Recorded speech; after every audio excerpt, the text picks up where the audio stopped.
profissionalismo vai gerar apenas uma cadeia de interesses particulares.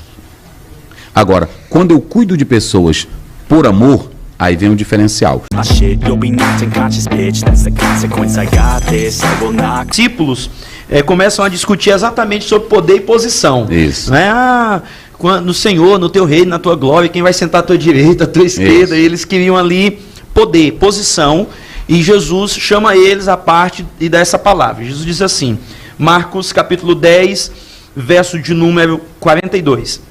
Mas Jesus, chamando-os a si, disse-lhes: sabeis que os que julgam ser príncipes das gentes, delas se assenhoreiam, e os seus grandes usam de autoridade sobre elas. Mas entre vós não será assim. Antes, qualquer que entre vós quiser ser grande, será vosso serviçal. E qualquer que dentre vós quiser ser o primeiro, será servo de todos. Porque o Filho do Homem também não veio para ser servido, mas para servir e dar a sua vida em resgate de muitos. Então, nesse sentido, Jesus acaba se tornando o nosso próprio paradigma de um líder servo. Como é que o senhor pensa essa liderança serva de Jesus? Isso, a resposta está aí em Marcos 10, 45, quando ele mesmo diz assim: eu não vim para ser servido, eu vim para servir.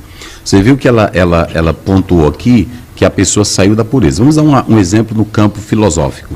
Quando você chega entre a Platão, Sócrates, Aristóteles, até aí a filosofia presta. Entra os sofistas, que querem dinheiro. Eles vão ensinar não pelo amor como Sócrates, como os outros ensinavam. Quando vem a ordem para que Sócrates é acusado de ser um corruptor da juventude, aí alguém diz para ele: nega o que você ensinou, e você tem duas opções. Uma, deixar a cidade, se você não negar, ou então você morrer. Só que naquela época, perder a cidadania era uma desgraça, porque a cidade identificava aquela pessoa. Ela envolvia aquela pessoa. Então, sair da cidade era ruim. Ele não ia ter identidade. A segunda coisa era beber o veneno, a cicuta. Então, ele prefere beber o veneno. Nossa. E por que ele prefere beber o veneno? Porque ele disse: eu não posso desfazer daquilo que eu ensino. Ele não ensinava por dinheiro, não ensinava por posição. Eles ensinavam para um crescimento de vida. Quando entraram os sofistas, então eles passaram a trazer a oratória, a trazer um discurso para criar aplausos do auditório, reconhecimento e dinheiro. Então, a partir daí, a coisa fica envenenada. Tudo que, por exemplo, quando nós falamos de habilidade, vamos dar um exemplo aqui.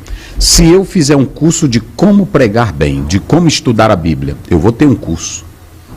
Só que o meu curso vai ser simplesmente de como eu chegar perante o auditório, abrir a Bíblia, aplicar a regra da hermenêutica e da exegese. Mas onde estará o meu amor, em primeiro lugar, para viver o ministério? É por isso que lá em 21, Jesus disse assim, lá para Pedro, ele disse: tu me amas? Se tu me amas, apacenta as minhas. Não há como se cuidar de pessoas só pelo profissionalismo.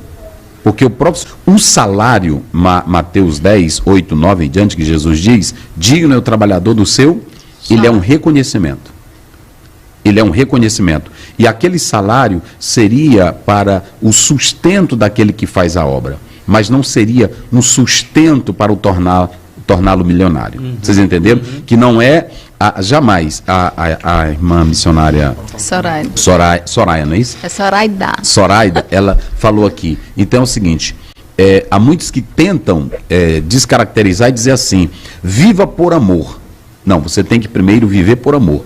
Mas a própria filosofia dizia que uma vida sem condições propícias, ela não pode ser levada a pensar bem. Se tu estás doente, tu não pode pensar bem. Se tu não tem comida na mesa, tu não pode pensar bem. Meu Deus. Então, e nem liderar e nem pastorear. E nem liderar, porque nós temos uma gama de pessoas na internet que gostam de bater em pastores. É claro que tem os charlatões e os exploradores da fé, ninguém vai negar isso. Ninguém vai negar. Mas se vocês pegarem os grandes líderes antigos da Assembleia de Deus, eles morreram sem quase nada. Pegue o pastor Jairo, que foi daqui. Pegue o pastor Estevão, que foi do Maranhão. Pegue alguns líderes que o pastor mesmo que eu substituí, ele passou 30 anos na igreja que eu trabalhei. Ele saiu apenas com as coisas dele. Então, quando você serve para ser rico, é uma coisa. Lá em 1 Timóteo 5,17, Paulo diz que aquele que administra bem, aquele que serve bem, deve ter duplicada honra. Ou seja, ele não nega o cuidado. 1 Tessalonicenses 5,12 diz: eu quero que vocês reconheçam os que trabalham entre vós. E o verso 13 ainda usa uma linguagem que é para governador. E os tenhais em estima. Ou seja, quem cuida de vidas, cuida do maior patrimônio da humanidade, porque está cuidando de vida. E aí entra a responsabilidade da comunidade com o líder. E essa comunidade, ela tem que ver se o líder, que tipo de líder está ali na frente. Que ele fez essa pergunta: qual é o líder que está lá? É um líder carnal ou é um líder espiritual? Aí a igreja vai saber. Quantos não estão pregando apenas por carnalidade? Eles têm as habilidades. Aí, como você falou aqui, tem a habilidade. A habilidade não é só o segredo, porque eu posso ter a habilidade de pegar uma Bíblia como essa e traduzir ela do grego, do hebraico, do latim, do aramaico. Porque nós sabemos que a maioria dos grandes teólogos alemães, eles traduziram isso. Sim. E que faziam isso com maestria. Mas deles que, Ethel Linnemann diz que muitos deles traduzem a Bíblia bebendo cerveja e caindo a fumaça do cigarro, a cinza do cigarro em cima da Bíblia. Completamente céticos. Pronto, fazendo tradução de Bíblia. Ou seja, eles têm habilidade, eles têm técnicas, eles possuem aquilo que é chamado de conhecimento literário. Eles possuem tudo isso. Agora a questão não é essa daí. A questão é saber se ele conhece quem está ordenando ele escrever a Bíblia. Perfeito. Aí, quando você vai para 2 Pedro, ele mesmo diz que isso aqui não é de particular interpretação. Agora, se eu tenho as minhas habilidades, vou dar um exemplo aqui, habilidade de oratória. Eu posso fazer um curso de oratória e aí eu passar a confiar naquilo ali como uma forma que eu possa dominar o meu auditório.